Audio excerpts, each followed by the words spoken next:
nosotros. Amén. Así que vamos a abrir en el libro de Nehemías y vamos a hacerlo en el capítulo 2 y vamos a leer el versículo 19 y versículo 20.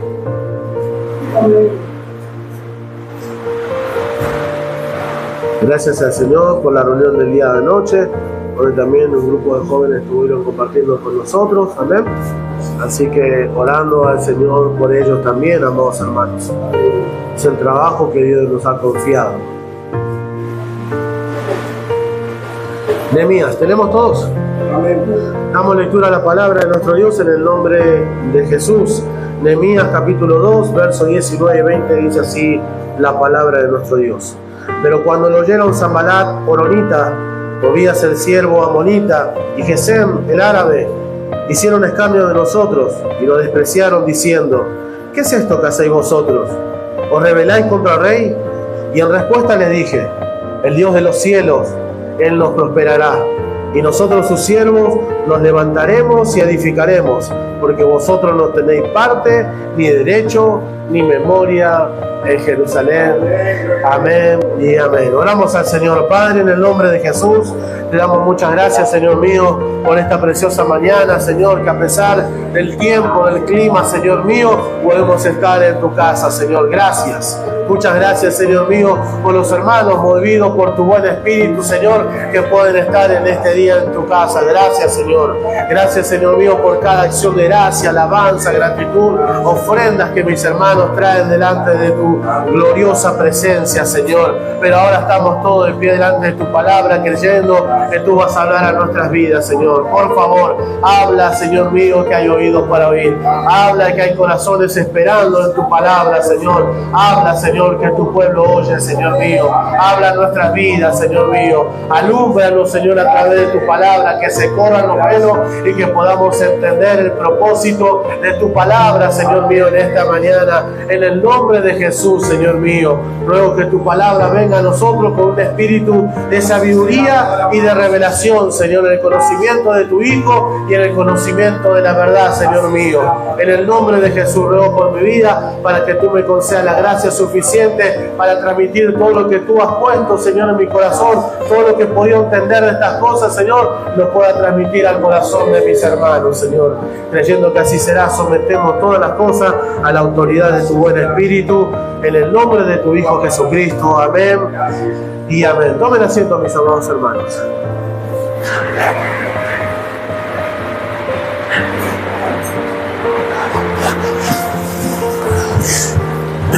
José pasó por un proceso.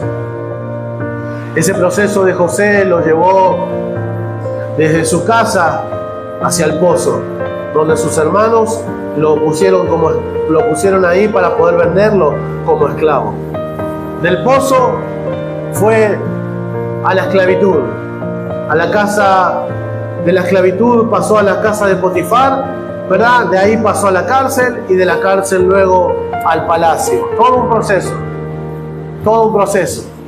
Al final de su carrera se encuentra con sus hermanos y sus hermanos le piden perdón y él le dice que no hay nada que perdonar, ¿verdad? Ustedes pensaron el mal para mí, pero el Señor lo encaminó bien. Mira el corazón de José. Él no estaba mirando: ustedes me hicieron un mal, pero gracias a que yo me esforcé. No, pero el Señor era parte del proceso, era parte del plan, del propósito de Dios. Que Él esté en un pozo, que Él sea vendido como esclavo, que Él esté en la cárcel, ¿verdad? ¿Por qué? Porque esos procesos lo iban llevando hacia un solo lugar: al cumplimiento de la voluntad de Dios en su vida. Amén. Lo iban llevando hacia un lugar, hacia donde Dios le había mostrado al principio de su carrera. Antes que él esté en el palacio, el Señor ya le había mostrado las cosas que iban a suceder. Por eso que su servicio no comenzó en un palacio. Su servicio comenzó en Canaán, un lugar bajo, un lugar humilde, un lugar sencillo, ¿verdad? Donde no muchas veces nosotros queremos estar. Nos gustaría a nosotros estar en lugares grandes, ¿verdad? Pero alguien dijo esta frase y a mí me quedó muy grabada: que aquel que cree que es demasiado grande, demasiado alto para servir en un lugar bajo, pues será muy pequeño entonces para servir en un lugar alto. Amén. Por lo cual nosotros, mis amados hermanos, debemos servir en el lugar donde Dios nos ponga. Y hacerlo con ánimo, con alegría. Las palabras del rey David a Salomón, a su hijo, antes de su partida es: sirva al Señor con ánimo pronto. Y es lo que nosotros necesitamos, ánimo. Ánimo para servir al Señor, alegría, entusiasmo, ¿verdad? No necesitamos motivación.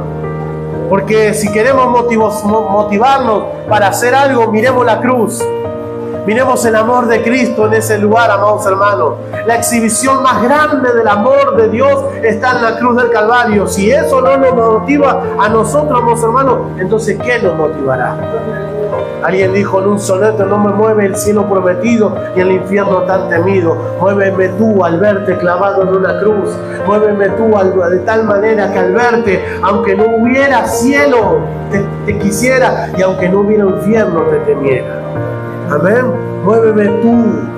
Si a nosotros no nos moviliza, vamos hermanos, la cruz de Cristo, clavado en la cruz, muriendo por nosotros, derramando su sangre por amor a nosotros, para perdonar nuestros pecados, para redimirnos a nosotros, para comprarnos a cada uno de nosotros, ¿qué es lo que nos moviliza? Y eso es algo que nos tenemos que preguntar nosotros. ¿Qué nos moviliza a nosotros? ¿Qué es lo que nos lleva a nosotros a conducirnos de tal manera? ¿Qué nos lleva a tomar decisiones, amados hermanos, que a veces pareciera que nos alejamos de la voluntad de Dios? ¿Qué es lo que nos mueve a nosotros? Para servir al Señor, ¿qué es lo que nos mueve? ¿La fama? ¿Qué es lo que nos mueve? Algunos dicen, sirven al Señor de mala gana, dice Pablo. Dice que lo hacen por contienda, por vanagloria, predican al Señor de esa manera, queriendo añadir mayor tristeza, me dice. Pero Pablo dice que se separa de eso y dice: pero yo estoy contento porque en todas las cosas Cristo es anunciado. Cristo es anunciado, Cristo glorificado al final. Pero ¿qué es lo que nos mueve a nosotros para servir? El aplauso, la fama, el reconocimiento. ¿Qué es lo que nos mueve? Mira, José no lo movían a esas cosas. Lo que lo movía a él es poder agradar al Señor. Cuando estuvo delante de la esposa de Potifar, dijo: yo no haga tal cosa, que yo no desagrade a mi Señor. Que no haga cosa, alguna conducta, alguna decisión, algo que yo haga, lleve que el nombre del Señor sea blasfemado. ¿Qué es lo que nos mueve a nosotros? Miren Nehemías. Consideremos hoy la vida y los procesos de Nehemías. La vida de Nehemías, amados hermanos, está marcada por algo: un amor y una pasión hacia el pueblo de Dios. Un amor y una pasión hacia el Señor. Él estaba en una buena posición. Él tenía un buen trabajo, un buen pasaje. Estaba como copero del rey. Antes que el rey beba el vino, el que bebía era Nehemías. Él vivía en el palacio del rey. Él tomaba y comía lo que el mismo rey también lo hacía. Así que tenía un buen pasaje. Seguramente tenía un buen jornal también.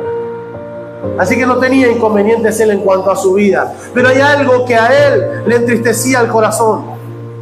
Cuando se enteró que vino su hermano y le preguntó por Jerusalén y le informó el estado, la condición de Jerusalén y el pueblo de Dios, el corazón de Nehemías se entristeció.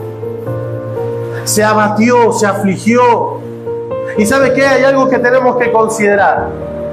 En ese tiempo, absolutamente nadie podía entristecer el corazón del rey. Si alguien en ese tiempo entristecía el corazón del rey, enseguida lo mandaban a matar. Sin embargo, Nehemías estaba delante del rey, el rey se dio cuenta y le preguntó qué pasaba con él, qué era lo que lo abatía, qué era lo que le afligía, qué era lo que lo entristecía. Era ver la condición del pueblo de Dios, ver a la gente en qué estado estaba, qué corazón, qué hombre, amados hermanos, porque él estaba en una buena posición, en un buen lugar. ¿Qué se iba a preocupar por los demás? ¿Qué se iba a preocupar por lo que le estaba pasando al otro? Sin embargo, él se despojó de eso y miró cómo estaba su pueblo, cómo estaba la ciudad, cómo estaban los muros, cómo estaban las puertas de Jerusalén, el lugar sagrado, el lugar escogido por Dios, había sido derribado. Y habló con el rey. Ayunó, oró, derramó lágrimas, se afligió y halló gracia delante del rey. Le pide al rey unos días para poder ir a Jerusalén a ver el estado real y poder reedificar los muros de Jerusalén una vez más. Y allá va, con cartas de parte del rey para que a él le puedan asistir con todo lo que necesitaba. Los gobernadores también tenían orden por la carta del rey de poder asistirlo a Nehemías en cada una de sus necesidades, con madera y con todo lo que fuera necesario para la reconstrucción de ese lugar. Y allá va Nehemías, con un caballo cabalgando, pasando por diferentes lugares hasta que llega a ese lugar. Mire, vamos a leer el capítulo 2, verso 11. Llegué pues a Jerusalén y después de estar allí 3 días, escuche, me levanté de noche. Yo y unos pocos varones conmigo, y no declaré a hombre alguno lo que Dios había puesto en mi corazón que hiciese en Jerusalén. Ni había cabalgadura conmigo, excepto la única en que yo cabalgaba. Y salí de noche por la puerta del valle hacia la fuente del dragón y a la puerta del muladar, y observé los muros de Jerusalén que estaban derribados, sus puertas que estaban consumidas por el fuego. Pasé luego por la puerta de la fuente y el estanque del rey, pero no había lugar donde pasase la cabalgadura en que iba. Y subí de noche y por el torrente y observé el muro y di la vuelta y entré por la puerta del valle y me volví, y no sabían los oficiales a dónde yo había ido ni qué había hecho. Ni hasta entonces le había declarado yo a los judíos y sacerdotes, ni a los nobles y oficiales, y a los demás que hacían la obra. ¿Qué está haciendo Nehemías? Llegó, estuvo 3 días en ese lugar, y él sabía lo que tenía que hacer, pero antes de comenzar dice que se levantó de noche y fue a recorrer el lugar. Fue a recorrer el lugar. Él sabía la tarea, el trabajo que tenía de parte del Señor, pero fue a recorrer el lugar y dice que vio todo derribado, las puertas, los muros estaban derribados, pasó por la fuente, por el estanque, por las puertas, estaba todo derribado de tal manera, dice que no había lugar por donde él pueda pasar con su cabalgadura. O sea, todo derribado, basura, escombro por todo lugar. ¿Cómo sabemos que había escombro? Capítulo 3, vamos, rapidito, 4, perdón. Verso 10. Y dijo Judá: las fuerzas de los acarreadores se han debilitado y el escombro es mucho y no podemos edificar el muro. Y quédese ahí, quedémonos ahí, porque Nehemías está mostrando un impedimento. Después de mostrar qué hizo él antes de comenzar la edificación, antes de comenzar la reestructuración o la restauración de las cosas, está diciendo: salí de noche, fui a recorrer todo el lugar, estaba todo derribado, no podía pasar de tantas cosas que había. Y en el capítulo 4, verso 10 dice: y dijo Judá que los que acarreaban el escombro se habían debilitado, ¿verdad? Porque era mucho el escombro que había en ese lugar. Así que nos está mostrando una problemática. Primero Nehemías nos está mostrando el trabajo que hay que hacer, pero el obstáculo que él está teniendo para poder llevar a cabo la tarea. Y ahí, amados hermanos, tenemos que observar algo: el trabajo que a cada uno de nosotros nos toca en estos días. El poder ayudar, asistir a otro con diferentes problemáticas, con diferentes situaciones, con diferentes problemas. Pero ¿sabe qué? Nehemías no se quedó en su posición de bienestar o comodidad. Como quien dice en este tiempo, salió de su zona de confort, salió de su lugar de comodidad, salió de su lugar de estar en una buena posición, un buen trabajo, lo importante es que yo esté bien, el Señor sabe que yo necesito. Salió de esa situación y se preocupó por sus hermanos. Se preocupó por aquellos a quien Dios había puesto en su corazón. Se levantó de noche, recorrió todo el lugar, y había por todo el lugar, mis amados hermanos, escombro, basura, y todo estaba derribado. El trabajo de él era reedificar los muros, reedificar la ciudad. Y lo primero que se propone él es reedificar los muros y las puertas. Y ahí tenemos que entrar en el detalle de las cosas para que podamos entender, mis amados hermanos, porque es el trabajo que tenemos nosotros en estos días. Primero, capítulo 4, verso 10, dice que había mucho escombro. Mire, para poder edificar, todo aquel que trabajó en una obra o pasó alguna vez por una obra o edificó, aunque sea su casa, sabe que para poder levantar las paredes, no puede tirar. Acuérdense que se habían caído todo, ¿sí o no? Entonces, ¿qué tenía que hacer primero? ¿Podía edificar encima de lo que estaba todo tirado? ¿Qué tenía que hacer primero? Primero la limpieza. Primero tenía que haber una limpieza. Entonces, para poder llevar a cabo la tarea que tenía, primero tenía que efectuar una limpieza. Ahí estaban los acarreadores quitando todo lo que tenían que quitar. Y es lo que la Escritura nos muestra a nosotros, que para que nosotros podamos llevar a cabo esta tarea y ayudar a otros, nosotros que somos responsables de esta tarea, Pablo dice: limpiémonos pues de toda contaminación de carne y de espíritu, perfeccionando la santidad en el temor de Dios. Limpiémonos. Primero tenemos que llevar adelante una limpieza para poder edificar, para poder reconstruir, para poder ayudar en la vida, en el corazón de otra persona. Primero tenemos que efectuar una limpieza. Limpiémonos. ¿Cuál es el instrumento que Dios utiliza para la limpieza? La palabra de Dios. Su palabra es el agua que purifica. Su palabra es el agua que va a limpiar la contaminación que hay en nuestros corazones.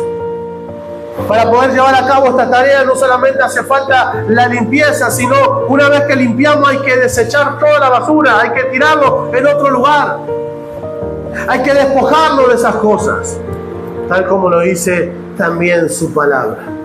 Despojémonos, desechemos pues, ¿verdad?, del viejo hombre. Dice que debemos despojarnos del viejo hombre que está viciado en cuanto a los deseos engañosos y revestirnos de nuevo. Pero nadie se puede poner una vestidura nueva si todavía tiene la vieja. Se tiene que separar, tiene que desechar, tiene que quitar, tiene que separar, tiene que apartar, tiene que alejarse de esa vestimenta para que pueda ponerse la nueva. Nehemías nos está mostrando el trabajo que nosotros tenemos que hacer, el orden, la limpieza, desechar, y luego, recién ahí, podemos llegar a edificar. ¿Se entiende? Pedro dice que nosotros debemos edificar la casa espiritual, pero para edificar primero tenemos que mirar las cosas que están ahí, los escombros que están molestando, que no nos va a permitir a nosotros hacer una buena edificación. Y cuando nosotros juntamos toda la basura no podemos dejarla ahí, sino que tenemos que desecharla, juntarla, reunirla y tirarla lejos. Como quien hace en su casa también lo mismo. Es el orden para que nosotros podamos trabajar. Es el orden para que nosotros podamos ayudar a los demás. Ahora, Nehemías se propuso reedificar los muros y las puertas. La puerta es algo importante. Primero, Jesús dijo que el que no entra por la puerta es ladrón y salteador, ¿verdad? Y él dijo: yo soy la puerta. El que por mí entrare saldrá y hallará pastos. Así que la puerta es un medio. La puerta es un medio, pero la puerta también representa otras cosas. Primero, en el tiempo que está hablando Nehemías, la gente se reunía en las puertas de Jerusalén, en las puertas de entrada de la ciudad, y ahí se llevaban a cabo diferentes juicios. Actos judiciales se reunían en la puerta de Jerusalén y ahí se llevaban a cabo. Ahí se tomaban decisiones. Los ancianos se reunían en la puerta para poder tomar decisiones. Actos judiciales se llevaban ahí. Es importante la puerta, porque para que nosotros podamos hacer entrar a otros, debe resolver su problema legal delante del Señor. ¿Se entiende? Debemos ayudarlo a resolver su problema legal delante del Señor para que pueda entrar al reino de Dios, para que pueda entrar a la gracia del Señor, para que pueda entrar a la familia del Señor, para que pueda entrar con tener derecho legal de entrar a la presencia de nuestro Dios. Por eso que tenemos que aprender nosotros a edificar la puerta, pero en ese lugar, ante todas las cosas, pararnos en ese lugar y poder resolver su problema legal delante de Dios. A causa de nuestro pecado nosotros nos alejamos, nos separamos de Él, pero Cristo vino y pagó un precio por nosotros, mostrarle que Jesucristo es el Señor, es el Salvador y es nuestro abogado quien nos defiende a cada uno de nosotros. Las puertas eran muy importantes, por eso que se tenían que restaurar las puertas. Pero las puertas también nos muestra algo el Salmo 100. Entrar por sus puertas, Salmo 100, versículo 4, entrar por sus puertas con acciones de gracia. Con acciones de gracia. Es la gratitud lo que nos va a llevar a nosotros a poder edificar la casa espiritual. Es la gratitud lo que nos va a llevar a cada uno de nosotros a poder ayudar a los demás. Es la gratitud lo que nos va a permitir a nosotros alcanzar las promesas de parte de nuestro Dios. Dice la Biblia, entrar por sus puertas con acciones de gracia. ¿Y por qué es tan importante la gratitud, mis amados hermanos? Porque miramos en el libro de Romanos y dice que muchos profesando ser sabios se hicieron necios, ¿verdad? Su corazón fue entenebrecido. Y dice, amados hermanos, que ellos no le glorificaron a Dios, ¿ni qué? Ni le dieron gracias. Por lo cual Dios los entregó una mente reprobada para que hagan cosas que no convienen, estando atestados de toda injusticia. Y se entregaron a la inmoralidad, hombres con hombres, mujeres con mujeres. Y ahí sigue. Pero ¿cuál fue el comienzo? La ingratitud. No le glorificaron a Dios, ni le dieron gracias. Para que nosotros podamos alcanzar las promesas de nuestro Dios, debemos restaurar la puerta que es la gratitud. Sed agradecidos. Sed agradecido a nuestro Señor. Aprender a dar gracias a Dios. Da gracias a Dios por un día más de vida. Da gracias a Dios por el sustento. Da gracias a Dios por el calzado. Da gracias a Dios por el abrigo, por el techo en el cual usted se pueda cobijar. Hoy me contaba alguien que hay algunos hermanos viviendo en un lugar donde cuando llueve no hay techo. No hay techo. Pero para nosotros es normal cerrar la puerta, listo, ya está lloviendo afuera, no importa, tenemos un techo. ¿Y cuántas veces nos quejamos y renegamos, pero hay quienes no lo tienen? Pastor, no soy culpable de eso. No estamos diciendo que somos culpables o responsables de esas cosas. Estamos diciendo que seamos agradecidos al Señor. Que seamos agradecidos a nuestro Dios. Porque todo aquel que no es agradecido se expone a que Dios lo pueda desechar en el sentido de entregarlo a una mente reprobada. Por eso la Biblia dice, sed agradecidos. La Biblia dice, da gracias a Dios en todo, porque esta es su voluntad. Si nosotros queremos conocer cuál es la voluntad de Dios, bueno, comencemos por esto. La voluntad de Dios es que nosotros seamos agradecidos. Gracias, Señor, por el trabajo que tenemos. Gracias, Señor, por mi esposa. Gracias, Señor, por mi esposo. Gracias por mis hijos, Señor. Gracias por la familia, Señor, que tú me has dado. Gracias, Señor mío, porque el trabajo es el medio del cual me puedo sustentar. Pero también darle gracias al Señor por habernos redimido. Gracias al Señor por derramar su sangre, porque mediante su sangre tenemos entrada al trono de la gracia. Porque por medio de su sangre tenemos perdón de pecado. Porque por su sangre nosotros fuimos justificados. Dale gracias al Señor por la fe una vez dada a los santos, amados hermanos, porque por medio de la fe tenemos entrada al trono de la gracia, en la cual nosotros podemos estar firmes. Sed agradecidos, mis amados hermanos, por las cosas materiales, por las cosas que podemos ver, pero también por las cosas que no podemos ver, pero que están dentro de nosotros y el Señor nos ha otorgado por gracia, por misericordia. Darle gracias a nuestro Dios. Gracias por la fe, gracias por la salvación, gracias por la redención. Gracias por tu Hijo Jesucristo. El hermano leía, más gracias sean dadas a Dios por Jesucristo, quien nos da la victoria a nosotros. Gracias, Señor, por la vida de tu Hijo. Gracias por Jesucristo. Pablo también exclamó estas cosas. Dijo, miserable de mí, ¿quién me librará de este cuerpo de muerte? Más gracias sean dadas a Dios por Jesucristo. Debemos ser agradecidos, porque la ingratitud nos expone a ser, amados hermanos, entregados a una mente reprobada. Entrar por sus puertas con acciones de gracia. ¿Qué cosas hará Dios con un corazón agradecido? 10 leprosos estaban delante del Señor. Todos fueron sanados, solo uno vino y le agradeció al Señor y le adoró postrado a los pies de Cristo. Siempre serán los menos. Siempre habrá los Tobías, ¿verdad? Ahí leímos en Nehemías. Y estaba Tobías, el siervo amonita, Gesén el árabe. Hicieron escarnio de nosotros, ¿verdad? Y nos despreciaron. Siempre vendrán esos que nos desprecien, que nos menosprecien, que nos desechen, que no tengan como nada. Pero nosotros no nos cansemos de dar gracias a nuestro Dios, porque la gratitud abre puertas. La gratitud abre puertas delante del Señor. La gratitud mueve el cielo. La gratitud mueve la mano de nuestro Dios. Muchas veces confiamos en nosotros, en nuestra propia prudencia. Confiamos en nuestra capacidad. Confiamos en lo que somos y en lo que tenemos. Y nos olvidamos de darle gloria y darle gracias a nuestro Rey.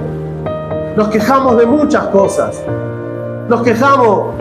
El Salmo nos muestra, creo que es el Salmo 78, se habían quejado porque no podían comer carne y dijeron, ¿acaso Dios pondrá mesa en el desierto para nosotros? Y dice que Dios mandó al pueblo que se siente en ese lugar, que queden ahí, y dice que mandó codornices, mandó comer carne, pero de todo tipo para ellos. Dice, la comida aún estaba en sus narices y comenzaron nuevamente a quejarse delante de Dios.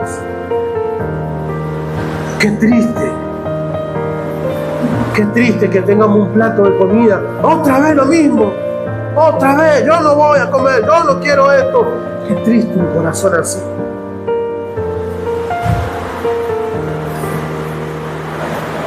Dar gracias a Dios en todo.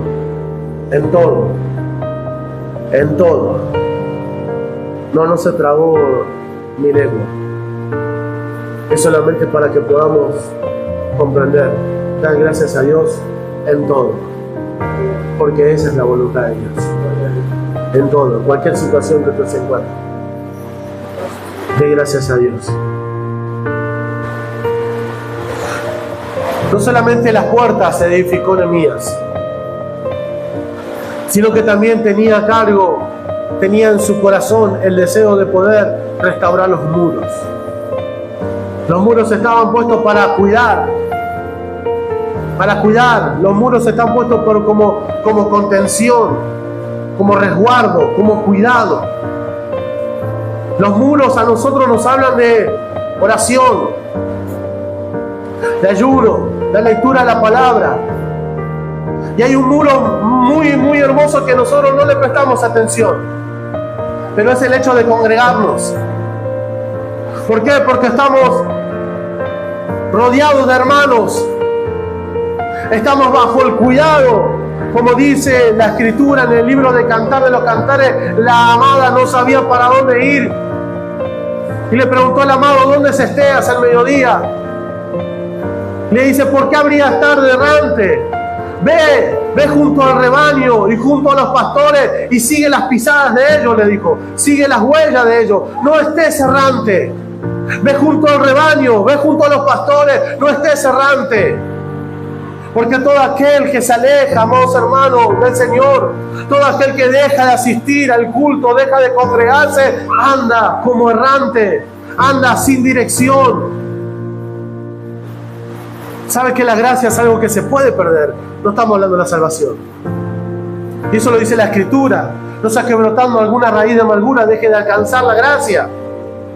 Es algo que podemos perder, la gracia del Señor para hacer las cosas, el talento, la virtud. Que Dios nos use.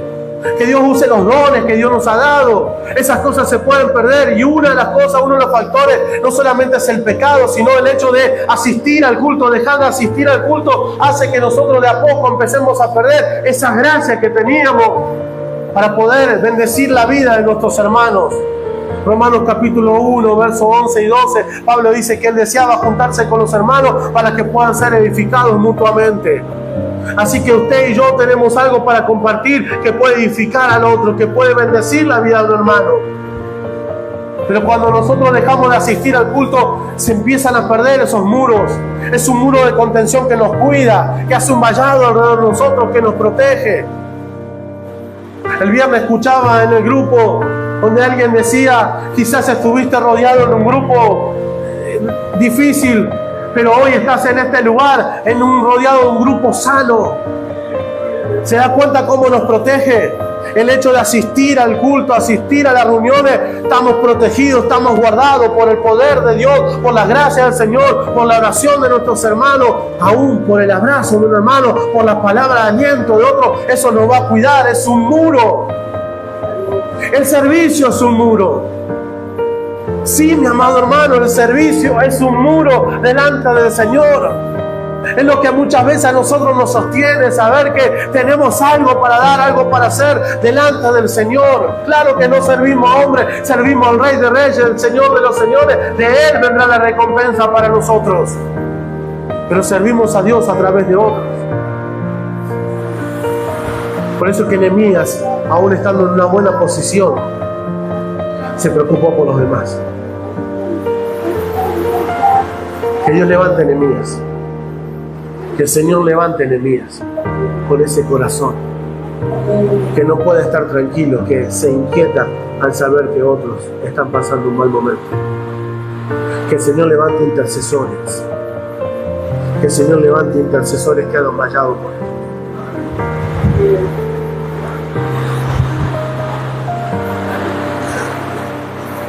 Estaba en medio del culto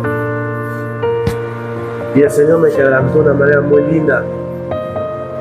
La alabanza decía, ahora yo te amo y ahora yo por siempre te serviré, hasta que no quede más aliento en mí, Señor.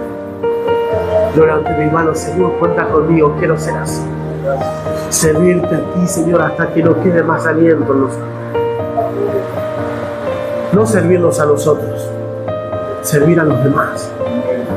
Hay una alabanza vieja pero muy preciosa, que habla del propósito de Dios y dice que no nací para ocupar un lugar en la esfera. No nacimos para eso nosotros nacimos para servir. Para eso fuimos llamados, para servir a otros, para poder alentar, animar a otros, para meterse en un pozo y sacarlo de un lugar, porque fue lo que Cristo hizo por nosotros. Ana exclamó en su oración delante del Señor y le dijo, me sacaste del muladar y me sentaste en mesa con los príncipes. Me sacaste del barro, dijo el salmista, me sacaste del barro y pusiste mis pies sobre la roca. Fue lo que el Señor hizo, y a eso fuimos llamados también, a meternos en lugares difíciles y a extenderle la mano a otros para que puedan salir y ser llenos del Espíritu Santo, que puedan comprobar el poder y la gracia del Señor.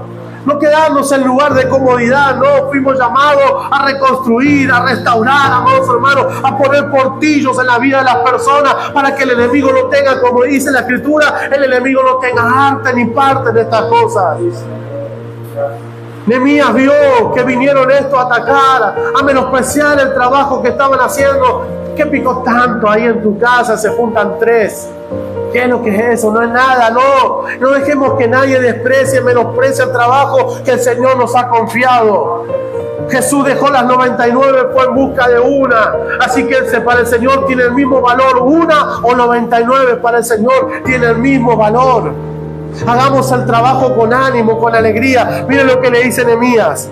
Y en respuesta le dije, el Dios de los cielos, Él nos prosperará. ¿Cuántos están seguros de esto?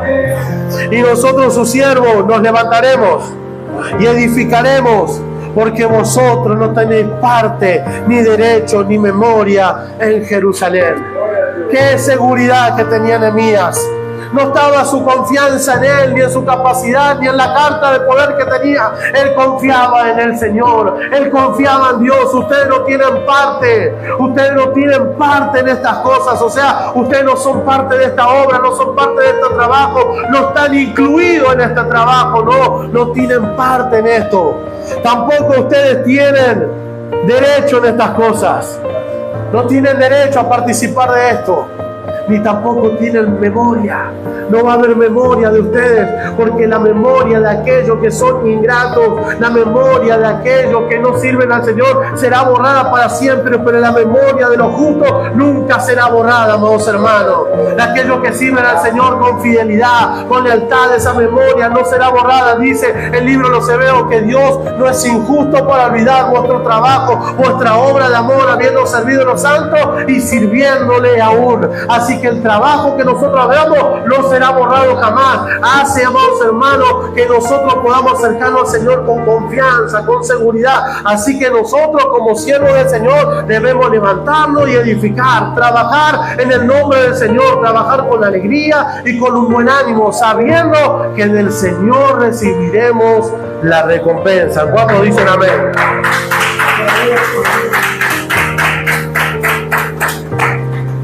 Servir al Señor con alegría, servir al Señor con un buen ánimo. A eso fuimos llamados. Para poder edificar, primero hay que limpiar, luego hay que desechar todas las cosas, y de ahí comenzamos la edificación. Cuando comencemos la edificación, seguramente vendrán aquellos que menosprecian o se burlan del trabajo. Eso no tienen parte ni arte, eso no tienen parte ni derecho ni memoria. Pero nosotros hagámoslo con alegría, con este corazón, con este deseo de que la vida de las personas sean restauradas. ¿Cómo resolverán ellos su problema legal delante del Señor si no hay quien interceda por ellos? ¿Quién se parará en las puertas de su vida y le dirá: Cristo pagó un precio por tu vida? Cristo murió, sos muy importante. Sebastián, sos muy importante para el Señor. Sebastián, Dios pagó un precio muy alto por tu vida.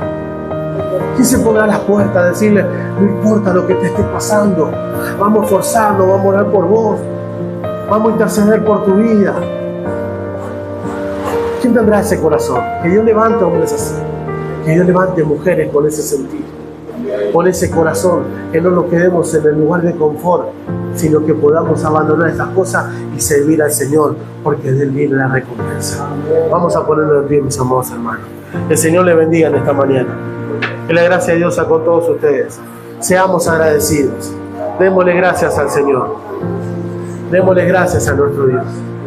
Mire, hoy llegó Sebastián. Gracias, Señor, por la vida de Sebastián.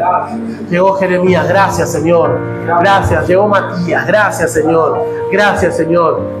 Cada uno que llegue, seguramente el Señor tiene un propósito. Seguramente Dios quiere hacer algo. Gracias, Señor. Gracias. Ahora tengo con quién hablar. Ahora tengo con quién también, por quién interceder. Gracias, Señor, porque cada persona que llega es más trabajo. Gracias, Señor, porque nos estás añadiendo trabajo, Señor. Gracias, Señor, por tanto nos estás confiando esta parte de tu obra. Gracias, gracias, Señor. Muchas gracias. Ser agradecido abre puertas, abre caminos, amados hermanos. Mueve los cielos, mueve la mano del Señor. Seamos agradecidos en esta mañana. Dele gloria al Señor. Dele gracias a Cristo. Dele gracias al Rey en esta mañana, porque Él nos ha llamado a servirle. No fuimos llamados nosotros a ocupar un lugar en la esfera terrenal. Fuimos llamados a servir al Rey de Reyes, a servir al Señor de los señores, a servir a aquel que pagó un precio muy alto por nosotros, aquel que es el árbol de vida, la fuente de gracia, la fuente de todo poder, aquel que es el primogénito de toda creación,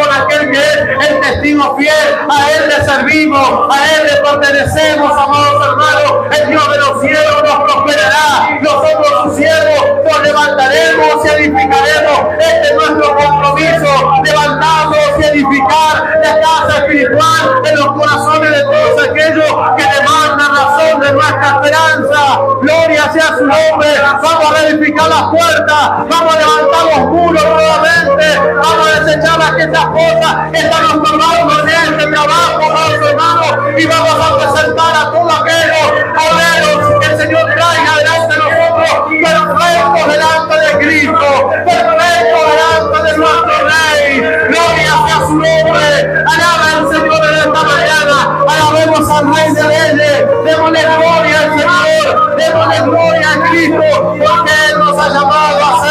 este trabajo maravilloso. Bendito sea su santo nombre. Hermano santo, participante del llamamiento celestial. Bendito